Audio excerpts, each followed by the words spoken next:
여러분, 살면서 내 삶이 망가지고 있다라는 그런 위기감을 느껴보신 적이 있으신지요? 병 때문에 또는 술, 도박 같은 중독으로 인해서 몸이 망가지기도 하고, 성과 관련된 문제들로 중요한 관계들이 깨지기도 하고, 그런 이유로 직장을 잃기도 하고, 사회에서 매장되기도 합니다. 우리가 삶을 완전히 망가뜨리는 데까지는 안 갔을지 모르지만 인생길 가다 보면 이런저런 이유로 곁길로 빠지기도 하고요. 또 돌아오기가 쉽지 않을 만큼 멀리 가기도 합니다. 그럴 때 우리를 제자리로 돌아오게 하는 것은 무엇인가요? 어떤 사람들은 부모를 생각할 것입니다. 나의 이런 모습을 아시면 나를 낳으시고 기르시는 그 부모님의 마음이 얼마나 아파하실까? 그런 생각에 정신을 차리고 돌이키기도 하죠. 또, 또 다른 가족, 배우자, 아니면은 특별히 자녀들에게 부끄럽지 않은 사람이 되어야겠다는 의지로 삶의 유혹들을 이겨내기도 합니다. 믿음의 사람이라면은 그런 위기에서 하나님을 생각해야 마땅합니다.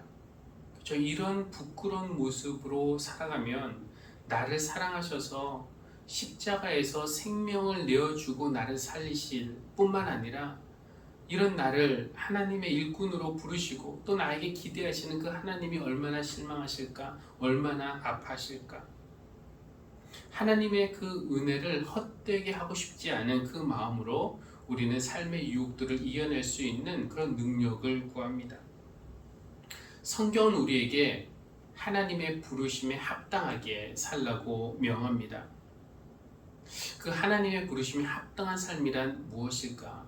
우리가 어떻게 해야 그런 삶을 살아갈 수 있을까? 그런 내용으로 오늘의 말씀을 나눕니다.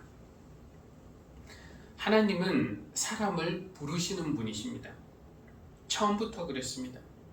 하나님이 아담을 부르셨어요. 아담아. 그때 아담은 선악과를 먹고 어둠 속에 숨어 있었습니다. 하나님이 아담을 부르신 것은 단지 그를 벌하기 위해서가 아니라 깨진 아담과의 관계를 회복하기 위해서였습니다. 그냥 부르신 데는 어떤 이유가 있으신 거죠. 하나님은 아브라함도 부르셨습니다. 부르실 당시 아브라함은 우상을 만들어 팔던 아버지 데라와 함께 살고 있었습니다. 그를 불러내신 이유는 그를 복의 통로로 삼아서 모든 민족이 그를 통해서 하나님의 복을 받게 하려는 것이었습니다. 그런 이유로 아브라함을 부르셨습니다. 하나님은 모세도 부르셨죠. 시내 산에서. 모세를 부르실 당시 그는 이집트에서 도망해서 미디안 광야에서 장인의 양을 치고 있었습니다. 그런데 그의 동족 히브리 백성은 이집트에서 여전히 노예로 있었고요. 하나님이 모세를 부르신 이유는 그를 통해서 히브리 백성을 구원하시고 또 그들을 하나님의 백성으로 삼으셔서 그들이 세상 모든 민족에 대해서 제사장 나라가 되게 하려는 것이었습니다. 그러니까 아브라함의 후손으로서 모든 민족에게 복의 통로가 되는 그런 나라로 삼으시려고 했던 겁니다. 예수님도 사람을 부르셨습니다. 베드로, 야고보, 요한 같은 어부들을 부르셨고 마테와 삭교 같은 세리들도 부르셨고 마르다와 마리아 같은 여성들도 부르셨습니다.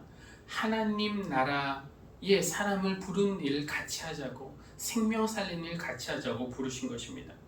같은 맥락에서 하나님은 성령님을 통해서 역사 속에서 수많은 사람들을 부르셨고요. 오늘도 우리를 부르고 계십니다. 그러니까 부르심에 대한 경험은 다 조금씩 달라도 우리 모두는 하나님의 부르심을 받고 응답했기 때문에 여기에 있는 겁니다.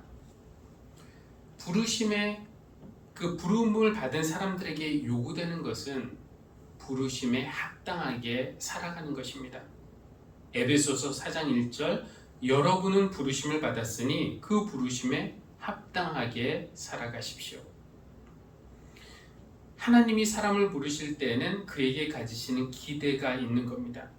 그런 하나님의 기대를 외면하고 무시한다면 하나님의 부르심이 헛되게 되고 마는 것이죠. 뭐 야구에 관심이 있으신 분들은 아시겠지만 얼마 전에 프로야구가 시즌 중에 중단되는 일이 있었습니다. 몇 구단 그 선수들이 코로나 확진이 되었기 때문인데요. 그런데 단순히 확진자가 여러 명 발생했다는 것이 문제가 아니었습니다.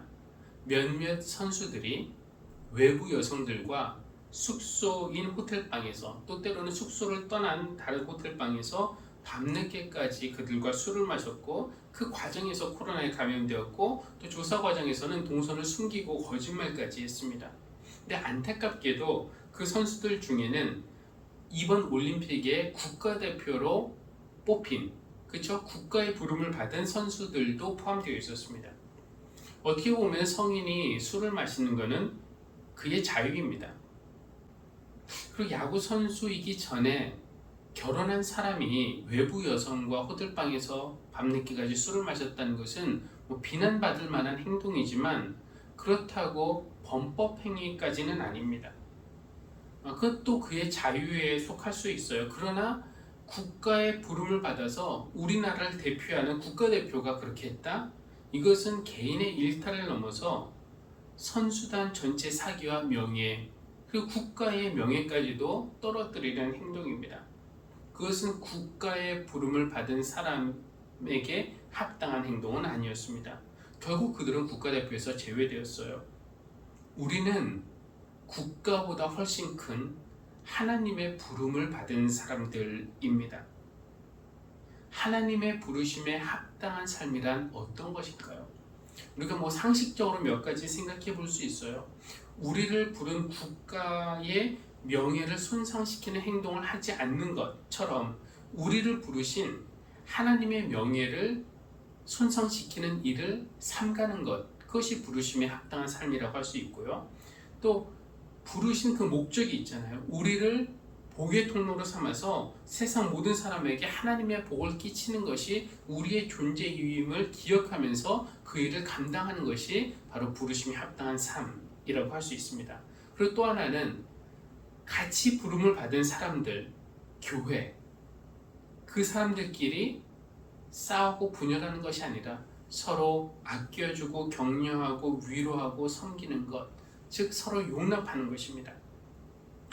에베소서는 특별히 이 세 번째 영역, 교회를 이루는 다른 성도들과의 관계라는 측면에서 부르심에 합당한 삶이란 무엇인가?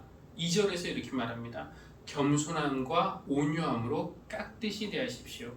오래 참음으로써 사랑으로 서로 용납하십시오.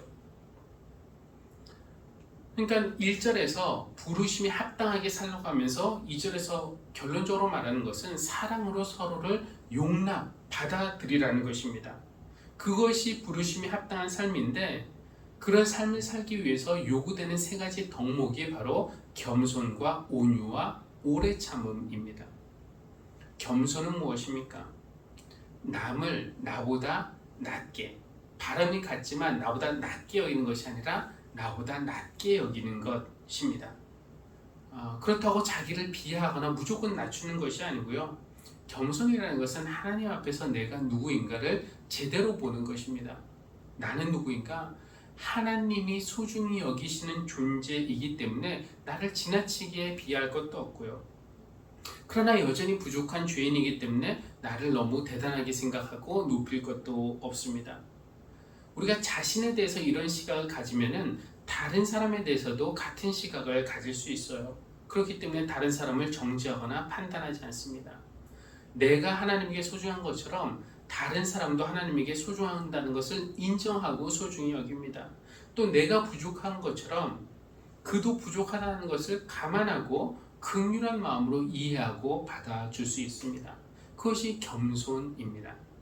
온유는 따뜻하고 부드러운 것을 뜻하지만 성경이 더 근본적으로 말하고 있는 것은 온유한 사람은 자기 권리를 행사하기 위해서 경제적인 힘, 물리적인 힘, 사회적인 힘을 사용하지 않는 걸 말합니다.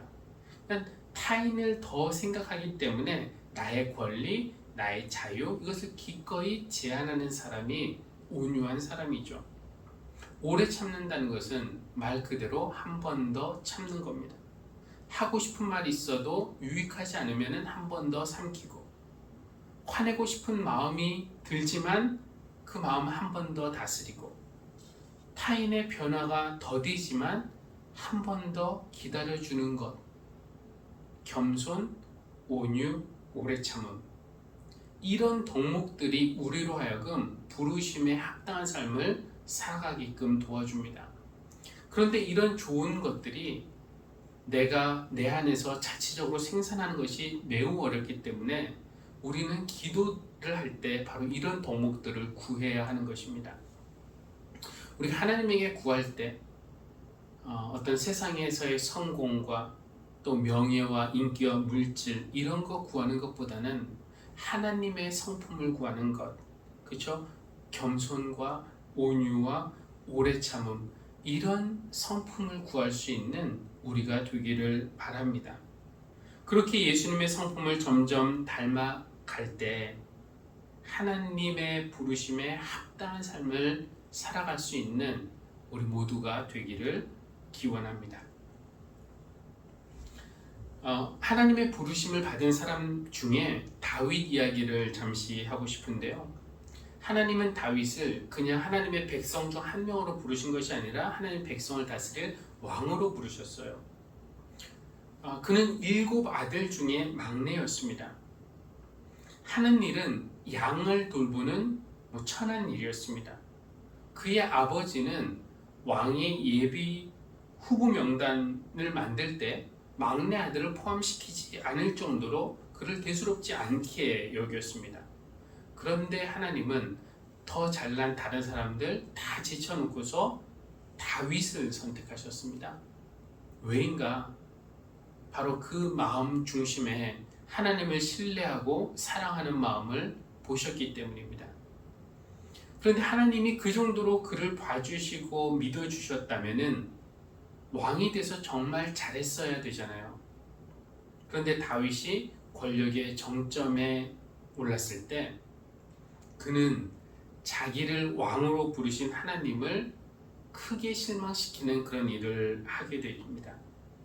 충실한 부하의 아내 밧세바를 취했습니다.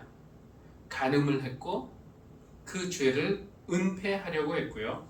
그것이 실패하자 우리아를 전쟁터에서 죽게 하는 작전을 실행했습니다. 간음, 거짓 증언, 살인, 이웃의 것을 탐하는 등 10계명 중에서 4개의 계명을 한꺼번에 어겼습니다. 그것은 분명히 하나님의 부르심에 합당한 삶과는 거리가 멀었습니다. 이게 단지 다윗 개인의 문제가 아니라 정말 왕이 그러다니요. 하나님의 명예는 물론이고요. 백성의 사기를 떨어뜨릴 수 있는 심각한 죄였습니다.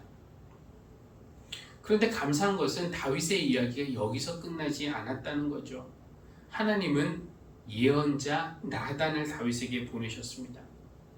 양과 소가 아주 많은 어떤 부자가 손님을 대접하는데 자기 것으로 하기 아까워서 가난한 사람에게 있는 딱 한 마리 그 암양을 빼앗아서 손님을 대접했다는 그 비유를 듣고 다윗은 그 부자는 죽어야 마땅하다 그렇게 말했을 때 나단이 임금님이 바로 그 사람입니다 라고 말했는데 그렇게 말한 것은 정말 목숨을 건 직언이었죠. 그 말로 인해서 나단은 예언자라는 직업은 물론이고요. 목숨까지도 잃을 수 있었습니다. 감히 왕에게 그렇게 말하다니요. 그러나 부르심에 합당한 삶이라는 측면에서 보면은 나단은 자기를 예언자로 부르신 그 하나님의 부르심에 합당하게 행동한 겁니다. 목숨의 위험에도 불구하고 다윗에게 죄를 깨닫고 회개할 수 있도록 하나님의 말씀을 직접 전했기 때문에 다윗이 다시 자기의 그 부르심에 합당한 삶으로 돌아올 수 있었던 거죠. 그러니까 나단이 그 부르심에 합당한 예언자로서의 부르심에 합당한 삶을 사니까 다윗은 다시 왕으로서의 부르심에 합당한 삶으로 돌아올 수 있었던 겁니다. 여러분, 이것이 하나님의 은혜입니다. 우리도 하나님의 자녀로 부름받은 이후에도 다윗처럼 하나님을 실망시키는 그 일을 많이 행하지 않았습니까? 그러나 하나님이 우리의 죄를 지적하실 때 변명이나 핑계나 합리화가 아니라 내가 하나님께 죄를 지었습니다 자백한다면은 하나님은 우리의 부르심을 철회하거나 취소하시는 대신에 그 부르심이 합당한 삶으로 돌아올 수 있도록 새로운 길을 내어주신다는 것, 이것이 하나님의 은혜입니다. 시편 51편은 밧세바와의 동침 후에 나단이 다윗을 찾아왔을 때 그가 드렸던 참회의 기도입니다. 아까 우리가 불렀던 찬양 정결한 마음 주시옵소서로도 잘 알려져 있죠. 정결한 마음 주시옵소서. 오 주님, 정직한 영을 새롭게 하소서. 나를 주님 앞에서 멀리하지 마시고 주의 성령을 거두지 마옵소서. 그 구원의 기쁨 다시 회복시키시며 변치 않는 마음 내 안에 주소서. 다윗은 자기의 행동이 얼마나 하나님 앞에 또 사람들에게 심각한 죄였는지를 깨달았습니다. 세상의 다른 왕들과 비교하면은 자신의 죄가 특별한 죄라고 할 것도 없었겠죠. 그러나 다른 왕과 비교하는 것이 아니라, 다른 왕들을 기준으로 삼는 것이 아니라 하나님 앞에 자신을 세워놓고 보니까, 그리고 하나님이 나의 겉으로 보이는 행동뿐만 아니라 마음도 살피신다는 것을 알고 나니까 하나님이 나를 멀리 하실 것 같았고 성령을 거두어 가실 것 같은 위기를 느낀 겁니다. 그래서 그는 기도했습니다. 나를 주님 앞에서 쫓아내지 마시고 성령님을 내게서 거두지 말아 주십시오. 내 안에 정직한 영을 새롭게 하여 주십시오. 구원의 기쁨 회복시켜 주시고 변치 않는 마음 주십시오. 하나님은 나단을 통해서 다윗이 부르심이 합당한 삶으로 돌아올 수 있는 길을 내주셨고, 다윗은 철저히 회개함으로써 하나님의 부르심으로 돌아올 수 있었습니다. 혹 내가 하나님이 부르신 그 삶에서 멀어지고 있다라는 불안과 위기를 느끼신다면은 하나님께서 여러분이 돌아올 수 있는 길, 예수 그리스도의 길, 그 길을 내어주시기를, 그리고 성령님께서 여러분의 그 길을, 돌아오는 길을 인도해 주시고 또 이끌어 주시기를 간절히 바랍니다. 오늘 읽은 요한복음 6장 본문은 부르심에 합당한 삶이라는 주제와 어떻게 연결이 될까요? 오늘 본문에 보면은 세 개의 질문이 나오고 거기에 대한 예수님의 세 번의 답이 나와 있는데 그것을 중심으로 한번 살펴보겠습니다. 첫 번째 질문은 선생님 언제 여기 오셨습니까? 상황 설명을 드리면은 지난주에 우리가 봤죠. 빵 5조각과 물고기 2마리로 5,000명을 먹이신 사건이 있었고요. 그 이후에 사람들은 예수님을 왕으로 삼으려고 했습니다. 그 정도 능력을 행하실 수 있다면 평생 자기들 배는 부르게 해주실 것이라고 생각했기 때문입니다. 그들은 예수님을 왕으로 삼고 싶어 했고 예수님은 그들을 피해 산으로 가셨고 또 제자들은 배를 타고 호수를 건넜습니다. 사람들은 예수를 찾고 예수님은 그들을 피해 다니시는 숨바꼭질을 계속하다가 드디어 가버나움에서 예수님을 만난 겁니다. 선생님 언제 여기 오셨습니까? 이렇게 묻고는 있지만 그들이 진짜로 하고 싶었던 말은 우리의 배를 채워 주셔야 할 분이 우리가 찾을 때 안 계시면 어떡합니까? 이런 말이었습니다. 그때 예수님이 이렇게 대답하시죠. 너희가 나를 찾은 것은 표징을 보았기 때문이 아니라 빵을 먹고 배가 불렀기 때문이다. 예수님은 그들이 예수님을 찾은 동기를 지적하십니다. 내가 하나님의 아들임을 믿어서 찾은 것이 아니라 너희 배를 채워주었고 내가 또 채워주기를 원하기 때문이다. 여러분, 예수님을 찾는다는 것은 칭찬받을 만한 일 아닌가요? 예수님을 찾는 것. 그러나 예수님을 찾는다고 해서 무조건 믿음이 좋은 건 아닌 것입니다. 그분을 하나님의 아들로 인정하고 예배하기 위해서 찾는 것이 아니라, 그렇죠? 그분의 일에 나를 전적으로 드리기 위해서 찾는 것이 아니라 나의 욕심을 채우기 위한 수단으로 찾는다면은 그것은 예수님이 기뻐하시는 일이 아니라는 겁니다. 그 얘기를 하고 계시죠. 자기 욕심을 채우기 위한 도구로 예수님을 찾지 말고 하나님을 위해서 하나님을 찾으라는 그 말에 이제 우리가 두 번째 질문을 합니다. 우리가 무엇을 하여야 하나님의 일을 하는 것이 됩니까? 이것에 대한 예수님의 대답은 하나님이 보내신 일을 믿는 것이 하나님의 일이다. 그러니까 뭔가 일을 하는 것이 하나님이 원하시는 것이 아니라 하나님이 보내신 그 아들을 믿는 것이 하나님이 원하시는 것이라는 겁니다. 사람들이 이제 약간 아리송합니다. 그러면은 이 예수님이 하나님이 보내신 분이 확실한가? 조금 의심스러웠기 때문에 세 번째로 질문을 해요. 우리에게 무슨 표징을 행하셔서 우리로 하여금 보고 당신을 믿게 하시겠습니까? 그러면서 그들이 모세 이야기를 합니다. 모세가 옛날에 광야에서 우리 조상에게 만나를 먹였는데 당신은 어떤 표징을 행해서 우리로 하여금 믿게 하겠습니까? 이런 얘기입니다. 그때 예수님은 그들이 한 말을 수정해 주시는데요. 두 가지를 수정해 주십니다. 32절 보면은요. 하늘에서 너희에게 빵을 내려다 주신 이는 모세가 아니다. 하늘에서 참빵을 너희에게 주시는 분은 내 아버지시다. 첫 번째는 그들의 조상에게 빵을 준 이가 모세가 아니라 내 아버지 하나님이시라는 겁니다. 그렇죠? 확실히 할 건 확실히 해야죠. 모세가 만나를 내려준 것이 아니라 하나님이 주신 것이었습니다. 둘째는 조금 더 미묘한데요. 예수님이 시제를 변경하십니다. 모세가 하늘로부터 빵을 주어서 그들을 먹게 하였다라는 그 과거 시제를 현재 시제로 어떻게 수정하시냐면은 하늘에서 너에게 빵을 내려다 주신 이는 모세가 아니다. 하늘에서 참빵을 너에게 주시는 분은 내 아버지시다. 이 문법적으로 하면은 하늘에서 참빵을 너에게 주신 분은 내 아버지시다. 이렇게 해야 맞는데 주신이라는 과거가 아니라 주시는이라는 현재 시제를 사용하고 계세요. 무슨 말이냐면은 하나님은 과거에도 조상에게 필요한 모든 것을 공급해 주셨지만 더 중요한 것은 지금도 살아계셔서 예수 그리스도 아들을 통해서 우리에게 필요한 모든 것을 공급해 주시는 분이 하나님이시라는 겁니다.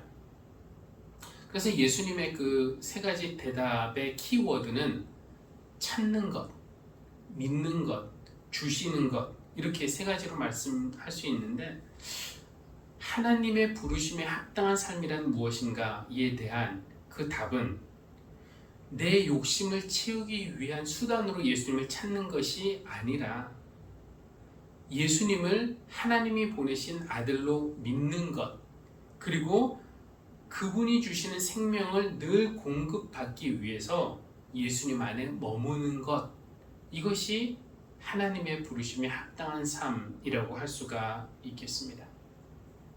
교회 여러분, 하나님은 오늘도 사람을 부르십니다. 우리도 부르셨고 또 그 부르심에 응답했기 때문에 우리가 여기에 있습니다. 근데 하나님은 우리를 부르셨기 때문에 우리에 대해서 기대와 소원을 가지고 계십니다.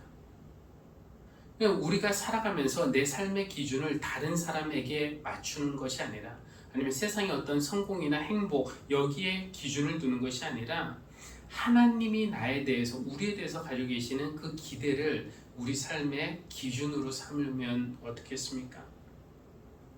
하나님의 부르심에 합당한 삶은